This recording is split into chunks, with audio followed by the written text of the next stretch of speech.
Guys, we're really going the distance with this particular list series, and if I'm being completely honest, I'm not at all complaining because I enjoy nothing more than roaming through the dusty shelves of forgotten horror cinema, hand in hand as together we skip our way to oblivion. Because as many of you have already pointed out, with every list like this, your pile of must-watch horror increases, and I'm sorry about that because I know how busy all of you are. Yeah, but either way, we're having fun, right? And as so far as forgotten horror movies are concerned, believe me, there is a lot more where that came from. Hello horror fans, what's going on? And once again, welcome back to the Scariest channel on YouTube, Top 5 Scary Videos. As per usual, I'll be your horror host Jack Finch, as today we curiously take a look at the top 5 scariest forgotten horror movies, part 4. Roll the clip.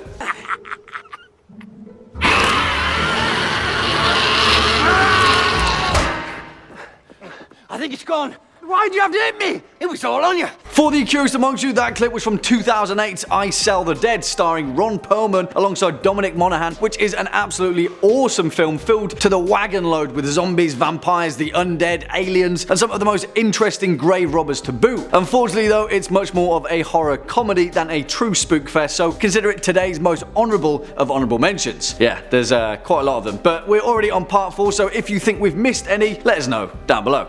On with the show. Kicking off at number 5, Mulberry Street, 2006.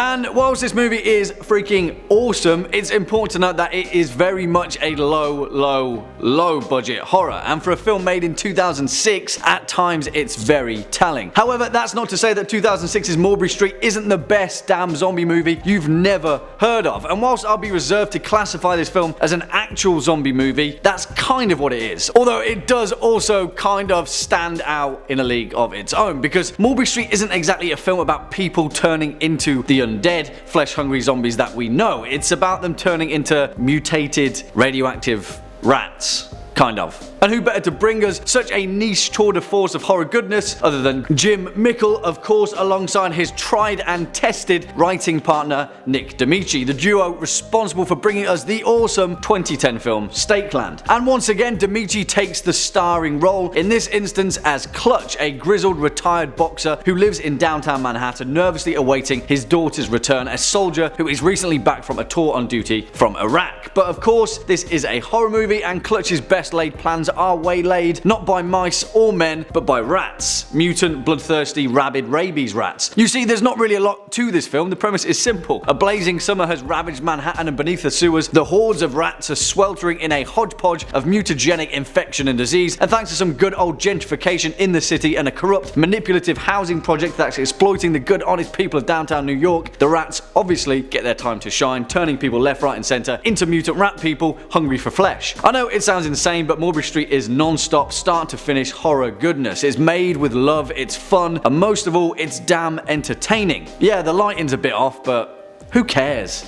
Zombie rats. Coming in at number 4, Shutter, 2004.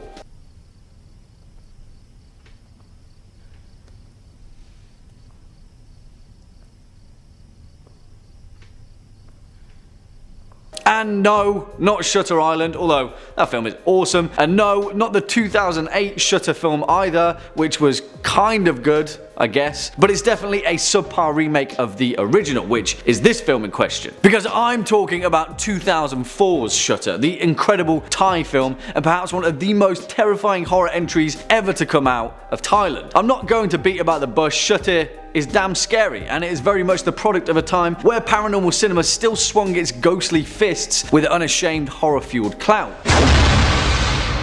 Believe me, this film is creepy, and also the twists and turns that its narrative take will throw you completely off guard and will also serve to deeply unsettle you, because a few of the reveals in this film are hella messed up. And you know what? I'm not entirely sure why this film got so bashed by critics. You see, Shutter by itself can stand up with some of the greats of turn of the millennium horror. When you compare it to many Japanese and Korean horrors, of which Shutter draws a lot of inspiration from, it more than holds its own. And as so far as depicting the paranormal on the silver screen and the cultural implications that come with it, Shutter is kind of second to none. Written and directed by Banjong Pisangkathakankun and Park Poom Wongpoom, Shutter tells the tale of a couple, Jane and her boyfriend, a photographer by the name of Tun. I'll try not to spoil anything, but as the film begins, the couple witness a deadly accident of which they're accountable for, and soon afterward, Tun begins seeing strange, haunting images in the photographs that he takes. Yeah, what begins as an intriguing paranormal premise soon descends into a cautionary tale about voyeurism and the price of being a bystander. This film is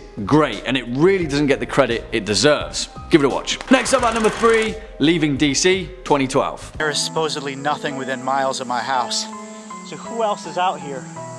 Man, there's some creepy stuff out there in the woods at night.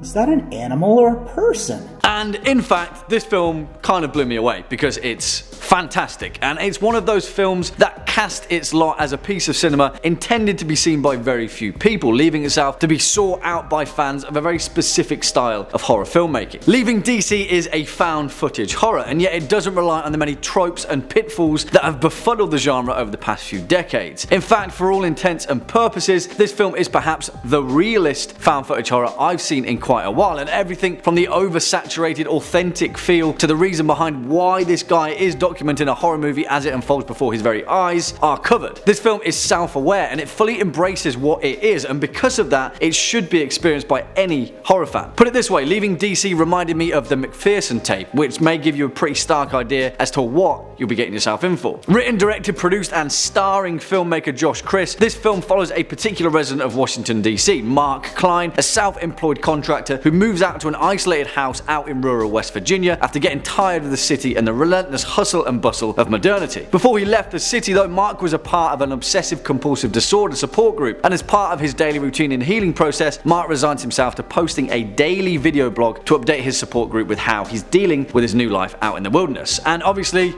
you know what I'm going to say, guys, this is a horror film, and days after moving in, Mark begins to hear strange noises out in the deep dark wood, and with that, we're off. I'll say nothing because the pacing of this film as it slowly unveils its secrets is an experience in itself. And if you're going to invest in this film, the spooks are well worth the payoff, and they come from a completely unexpected direction. It poses some interesting questions, mainly, can we truly believe everything that we see? Swinging in at number 2, The Lair of the White Worm, 1988. Eve, I feel so silly. I saw a little kitten up here that couldn't get down, so I climbed up. And this film is absolutely fantastic, and I know that quite a lot of you called for it to appear in our previous list, and rightly so, because as so far as camp British horror goes that are equal parts hilarious and equal parts genuinely creepy, The Lair of the White Worm is second to none. And it also draws upon the equally awesome Bram Stoker novel of the same name, so you can't go wrong really. And now, the components of this film are an incredibly interesting bunch, and for fans of British television and filmmaking, the names behind The Lair of the White Worm will be sure to snap up your attention. For one, Hugh freaking Grant is in this film playing the exact same character that Hugh Grant has been playing for his entire career, but still, that doesn't mean he's not awesome. Amanda Donohoe plays one of the most awesome villains of British horror, and wait for it, Peter Capaldi plays a Scottish archaeologist and investigator, and yes, everything is good and well in the universe. Peter Capaldi is in this film, guys. Malcolm Tucker himself. Yeah, he played a pretty awesome Doctor Who, but Peter Capaldi is in this film, and at one point he plays the bagpipes to charm a demonic snake policeman before impaling its head on a spike. If that doesn't sum up this film, I'm not entirely sure what will. Written and directed by the legend of British cinema, Ken Russell, because yeah, exactly, The Lair of the White Worm is the film that just keeps on giving. It tells the tale of Angus Flint, played by Capaldi, who unearths an unusual ancient skull deep beneath a convent in Derbyshire. Nevertheless, he kicks off the wrath of an ancient snake god, and thus ensues the horror-fueled events of The Lair of the White Worm. Yeah, the plot doesn't really matter because this film is about performance, and as so far as that goes, it's second to none. This film is so damn entertaining, and strangely enough, I'm not entirely sure why this film doesn't receive the acclaim that it deserves. Yeah, it's weird, it's trippy and psychedelic in places, but start to finish, The Lair of the White Worm is a highly enjoyable horror experience. Give it a watch. And finally, coming in at our number 1 spot, May 2002. Who can tell me what this is? We don't know, May. What is it? Petey, come here and see if you can figure it out. Angela Bettis is remarkable in this movie, and by remarkable I mean that she absolutely steals the show. You know, it's crazy that this film has for the most part been forgotten by the onslaught of post-millennial horror, and I'm sure if we picked apart the mechanics behind it, we'd find some kind of reason as to why 2002's May didn't find the success it deserved, or why it's wholly forgotten by the rest of the horror fandom. But part of the reason why this film is so incredible is down to Angela Bettis, and her performance throughout rightly deserves to be acclaimed by horror cinema. If you've seen 1999's Girl Interrupted, where Bettis plays Janet, then you'll understand a part of the character that she channels in May, but holy moly, believe me, she turns that character up to 11 in this film. On the surface, May seems like it would be an off-the-wall style psychological horror with a few gross outs and a bit of gore, but whilst it is all of those things, it also goes the distance, and the final few moments of this horror movie are the definition of horrifying. Written and directed by Lucky McKee, the man responsible for 2006's The Woods, May tells the tale of May Dove Kanadi, a 28-year-old woman that suffered a troubled childhood down to her lazy eye, leading her to be ostracized by the rest of her peers and shunned for her unique disposition. Because of that, May's mother gave her a doll, Susie, gifting her with the phrase, "If you can't find a friend,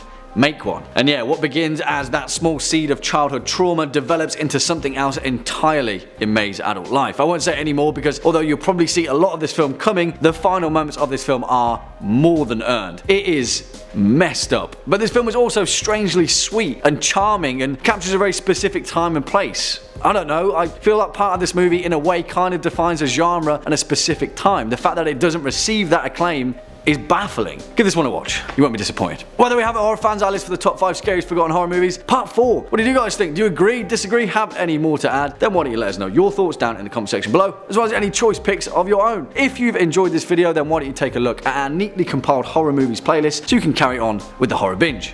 It's all fun and games over here, isn't it? Unfortunately, that's all we've got time for in today's video. Just stick around all the way until the end. If you were a fan of this video or just top 5 scary videos in general, then please be a dear and hit that thumbs up button, as well as that subscriber, and I'll be seeing you in the next one. As per usual, I've been your horror host, Jack Finch. You've been watching top 5 scary videos. Until next time, you take it easy.